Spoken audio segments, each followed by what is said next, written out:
Say it straight. Avoiding unnecessary passive voice. Hello, language learners. Welcome to another episode on mastering the English language. Today, we will be diving into a very important topic: using passive voice unnecessarily. As you might already know, using passive voice correctly is crucial for effective communication. However, it's also equally important to know when not to use it. So, let's get started.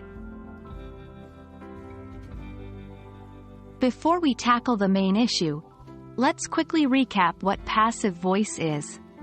In passive sentences, the focus is on the action being performed, rather than the performer. For example, "The ball was kicked by me" is a passive sentence. Compare this to the active version, "I kicked the ball." Notice how the passive sentence puts more emphasis on the action of the ball being kicked.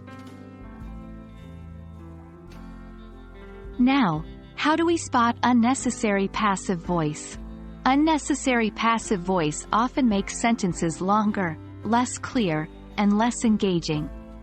It's usually identified when the sentence could be simpler and more direct in the active voice.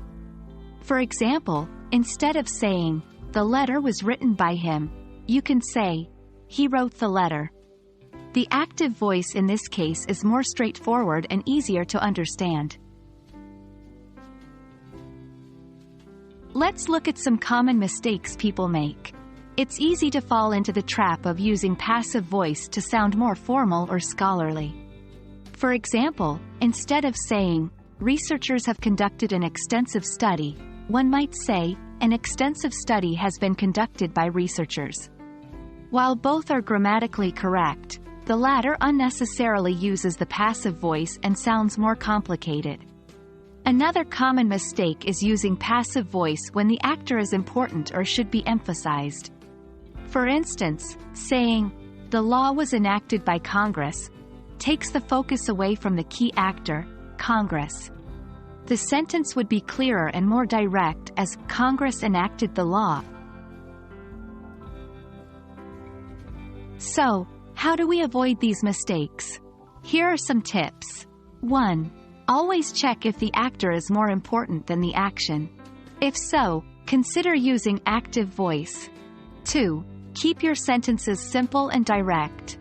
Unless you have a specific reason for using passive voice, active voice is usually better. 3. Practice makes perfect. The more you practice writing and speaking in active voice, the easier it becomes to avoid unnecessary passive voice. And that wraps up our video on avoiding unnecessary passive voice. We hope this discussion will help you to communicate more effectively in English. Remember, while passive voice has its place, it's often best to keep things simple and use active voice whenever possible. Until next time, happy learning, and keep practicing.